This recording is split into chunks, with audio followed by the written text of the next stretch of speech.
Good day. The announcement by the Russian government that it intends to liquidate all dollar assets held by Russia's sovereign wealth fund, technically Russia's national welfare fund, has attracted a great deal of international commentary and attention, with some speculation about whether this is part of an organized attack by the Russian government against the reserve status of the dollar. First of all, I have to say that the amounts of money involved are such that it cannot by any conceivable stretch be seen as a challenge to the dollar's supremacy in and of itself.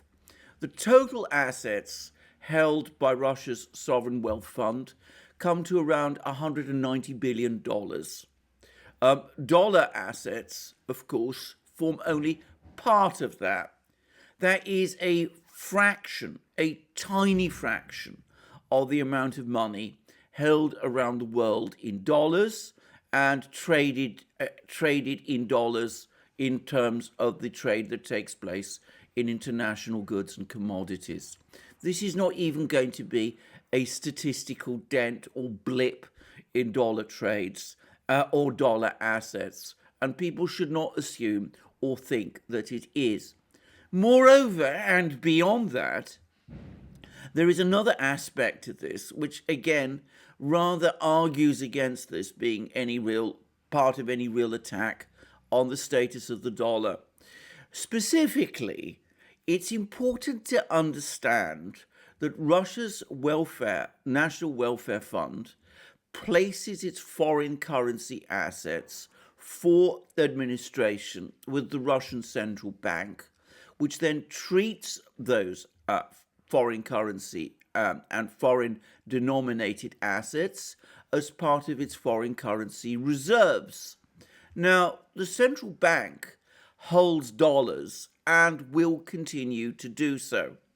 What this event, this decision amounts to is that the Russian National Welfare Fund will transfer its dollar assets entirely into the holdings of the Russian Central Bank, which will in turn replace them with assets held in euros, gold, Chinese currency, and whatever. In other words, it is a transfer of dollar assets by Russia from one pocket to another, or if you prefer, from one wallet to another. It doesn't in and of itself mean that Russia is going to hold or own fewer dollars and fewer dollar assets over the next few weeks and months and even years. In fact, in reality, the amount of dollars that will be in Russia's possession, and by the way, probably the amount of dollar assets in Russia's possession, is going to increase probably over the next year. I say that because there is a steady uptick in the size of in the amount of oil prices and prices of other commodities, which are Russia's major exports. And of course, oil and commodities, including grain, tend to be paid for but in dollars. So as Russia exports oil and grain around the world, it will be receiving dollars in return for its exports. Some of those dollars will be held by Russian companies and businesses, companies like Rosneft and Gazprom and the rest, and others will end up in the reserves of the Russian central bank. So it's quite likely that the totality of dollars held in Russia is going to grow over the next year, at least, as oil prices and commodity prices rise. And this decision by the Russian authorities is not going to have any actual effect on that. But of course, there is a little more to this story than just moving money from one wallet, if you like, to another wallet, because increasingly what the central bank itself has been doing is that it has been converting the dollars and dollar assets which it holds into other currencies or into gold. And this has been a trend now for several years. So, in effect, what happens is that countries buy oil and natural gas and grain from Russia, pay for that in dollars. Some of those dollars, as I said, end up in the hands of Russian companies like Gazprom and Rosneft and the rest. Others end up in the possession of the central bank, and the central bank sells those dollars and buys gold and other foreign currencies in place of them. Now, if that continues over a long time, and especially if other central banks start to join in, that will put a downward pressure on the value of the dollar. People will be saying to themselves, central banks around the world are selling their dollars, buying gold and other foreign currencies, and the dollar itself clearly is therefore losing value. And that might, of course, conceivably increase downward pressure on the dollar even more. One could even see, if this process began to pick up momentum around the world, a general exit from the dollar, say by oil producers, as they start to see and calculate for themselves that the dollar is losing value at such a speed that it is no longer in their interests to hold it. And when the day comes, which perhaps one day it will, when instead of dollars, oil producers and producers of other commodities start to say that they are not prepared to sell their products for dollars, but want to instead receive other currencies or perhaps gold in return for them, because those currencies and gold are more likely to retain value than the dollar will. Well, in the event that that happens, one day we will no doubt see the reserve currency status of the dollar end. However, we are some distance away from that, and whilst this announcement by the Russian government that it is liquidating the dollar assets in its national welfare fund may be a small step in that direction, as I hope I've made clear, it's not a major one, and it's not going to make any great impression on the overall status of the dollar for some time yet. I think this decision really needs to be understood in a different sense entirely.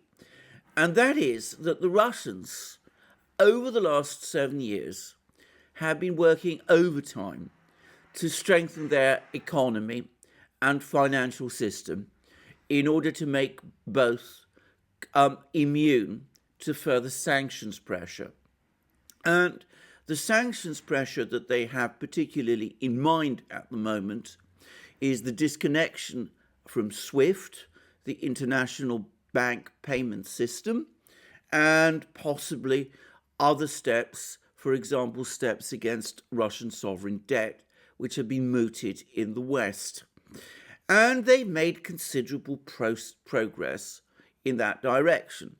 Russian banks within Russia itself, at least the big state-owned ones, are now well capitalized and are able to operate entirely autonomously of the world financial system, something which incidentally was emphatically not the case in 2008, where during the global financial crisis, when they came close to total collapse. Russia is no longer dependent on the Visa and MasterCard payment systems. It's introduced its own Mir card payment system, which is now in widespread use across Russia and which is accepted by 90% of Russian ATMs. It's also gradually coming to be accepted in more and more countries, including recently Turkey, and probably before very long China and India also. And on top of that, the Russians have, of course, set up their own payment system, interbank payment system, as a substitute, as a replacement for SWIFT. And though for the moment that only operates as a backup, it can be activated and become the principal payment system in Russia, literally from one day to the next. Disconnection from SWIFT would certainly be, for the Russians, a troublesome event, but I expect that in a few weeks or months, they would have fully adjusted to it. And before I proceed, I'm going to say something about SWIFT itself, because this is a subject which, to my knowledge, gets much misunderstood. Firstly, I always refer to SWIFT, as practically everyone does, as a payment system. It's not actually a payment system at all. It is technically and properly speaking a messaging system. It's a system whereby banks and financial institutions message and inform each other about money transfers. No money actually passes through SWIFT itself. This is a very profound misconception. So, given that that is so, disconnecting Russia from SWIFT is not in and of itself going to stop money going backward and forward from Russia. All that it would do in the short term is that it would prevent banks in foreign countries getting messages from Russian banks about money transfers which are on the way. Now, given the importance of Russia in the world economy, it is highly likely that these foreign banks and financial institutions would quickly adapt themselves, to the extent that they still wanted to continue to deal with Russia, which many of them would have to do, to a system whereby the Russians would provide them and alert them to money transfers without using SWIFT. The process would again take a couple of weeks, months, perhaps a year, but before very long, it would be entirely sorted out. So SWIFT is not quite the silver bullet that many people imagine it is. It is an inconvenience if one is disconnected from it. It is a convenience if one uses it, but it is eminently replaceable, and there is no great mystique or mystery about it. I saw a tweet by a well-known commentator a few months ago who said that if Russia were disconnected from SWIFT, the Europeans would not be able to pay Russia for the gas they receive. That is straightforwardly not true. It is a misconception about the nature of the SWIFT system. Over and above and beyond that, there is the further fact of digital currencies, which I've discussed in previous programs and which will appear on the scene very shortly. Russia is on the brink of carrying out a pilot of its digital ruble. And of course, the whole point about digital currencies, as I've discussed in previous videos, is that they can be transferred and actually electronically transferred without any reference to SWIFT at all. They would be a mechanism for transferring money and sending a message about the transfer that completely circumvents SWIFT. And that is coming. It's probably going to be up and running within a year or two, at which point SWIFT will be yesterday's technology and will have little bearing on great international money transactions. So I just wanted to make all of those points to explain that the Russians have been working hard on preparing their economy for sanctions. Now, this is the key point about this decision by the Russians to liquidate the dollar assets held in their national welfare fund, and their determination to reduce the amount of dollar assets held in the Russian central bank's reserves. Very obviously and very clearly, they are anticipating that before very long, further drastic sanctions are going to be imposed on Russia. In fact, one of the most remarkable things is that over the last few weeks, there have been a series of commentaries by senior Russian officials, including Foreign Minister Lavrov and Deputy Chair of the Security Council, Dmitry Medvedev, which clearly anticipate Russia being disconnected from SWIFT. Now, this is really very remarkable because, in fact, at the moment, all the indications I'm getting from within Europe is that there are no plans to disconnect Russia from SWIFT. There is no pressure from the United States to do so either, at least at the moment.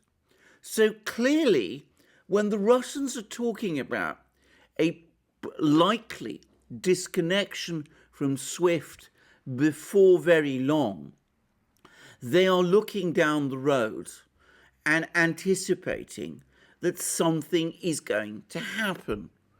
Now, what can that something be? And here I'm afraid we come back to this vexed question of international relations. Because at one and the same time as the Russians have been talking increasingly about the prospects of their being disconnected from SWIFT, and even as the Russians are taking ever more active steps to prepare for that eventuality, and to prepare for the eventuality that there will be sanctions against their sovereign debt and financial system, thus the decision to liquidate dollar assets in their welfare fund, thus their decision to stock up on gold, thus their decisions to set up the Mir payment system, thus their decisions to set up their own alternative to the SWIFT messaging system, thus their decision to launch digital currencies, a digital version of the ruble, which, by the way, unlike the Chinese digital RMB, will be convertible into fiat money, which can be spent in shops and to buy things. Even as the Russians are doing and saying all of these things, they are also simultaneously making it increasingly clear that they are becoming absolutely frustrated and exasperated about the failure to see any movement in the settlement of the crisis in Ukraine.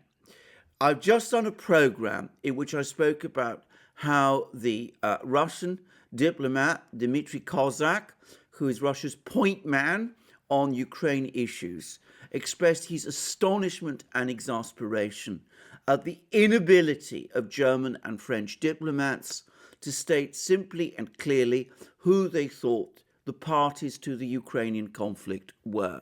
The Russians have been making statement after statement about the importance of Ukraine abiding strictly by the Minsk agreement and negotiating directly with the leaderships of the Donetsk and Lugansk People's Republics, as it committed itself to do when it signed the Minsk agreement back in February 2015. They are also making it increasingly clear that they're becoming completely exasperated and frustrated at the inability and refusal of the Western powers to put pressure on Ukraine to make Ukraine fulfill its commitments to the commitments it made in the Minsk agreement by opening those negotiations. And as I have also said, the Russians are now starting to drop hints that if this continues for very much longer, then the day will come when Russia will recognize the independence of the two republics, the Donetsk and Lugansk People's Republics, at which point the governments of those republics will be in a position to invite Russia to introduce peacekeepers into those republics, and at which point Russia will almost certainly agree. So that is the scenario that the Russians are probably looking at further down the road. Now, the Russians know perfectly well that when that happens, there will be total uproar in the West. There will also, of course, be uproar in Ukraine. There will be more allegations and accusations that Russia is committing aggression against Ukraine. And at that point, sanctions pressure, or at least pressure and demands for further sanctions, all-embracing sanctions on Russia, will increase. And I think they expect and anticipate that at that point, the sanctions that have been talked about and threatened, sanctions like disconnecting Russia from SWIFT and imposing across-the-board sanctions on purchases of Russian sovereign debt, the Russians anticipate that that will happen. So, their steps, the steps they are taking now, are in readiness for that day. That is why they are liquidating their dollar assets held by their National Welfare Fund. That is why they are reducing their assets held, their dollar assets held in the Russian Central Bank. I anticipate and expect that as trade between Russia and China grows, we will start to see the very large amount of euro assets also held by the Russian National Welfare Fund and the Russian Central Bank also begin to increase as it is gradually replaced by gold and by Chinese currency. Those days are, in my opinion, coming. Now, I don't know whether the Russians have any timetable in their own mind for when all this is going to take place. It could be that they're going to wait until the digital currencies are fully up and running, or it might be that they're going to wait a little longer, or maybe they're going to track what happens in the various elections that are due in Europe over the course of the next year. Will, for example, a government emerge in Germany after the elections in September, which is more willing to talk about Ukraine in the way that Russia wants? Will there be political changes in Italy and France also? Will Europe begin to disassociate itself from the sanctions policy of the United States? The Russians will want to see whether any of that will happen, though I doubt that they have any great expectations on that score. And of course, in the meantime, they will want to increase to the greatest extent that they possibly can their trade with China, the country which is now their principal trading partner and ally. It is well on track to hitting their mutual trade is well on track to hitting $200 billion annually. And I suspect that before very long, it will surpass those figures. So there's all these things in play. I don't know whether the Russians have a timetable. Perhaps they do. I suspect if they do have a timetable, that timetable is a flexible one.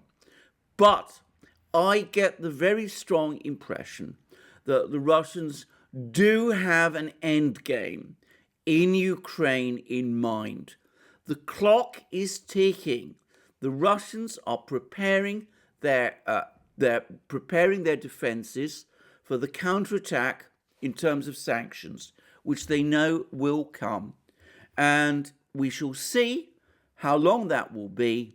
But that, I think, is the underlying cause and reason for the events over the liquidation of dollar assets by the Russians in their National Welfare Fund, which we have just seen. Thank you very much for joining me on this video.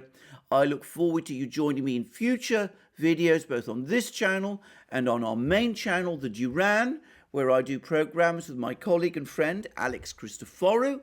Please also check us out on our other platforms, BitChute, Odyssey, SuperU, and Locals.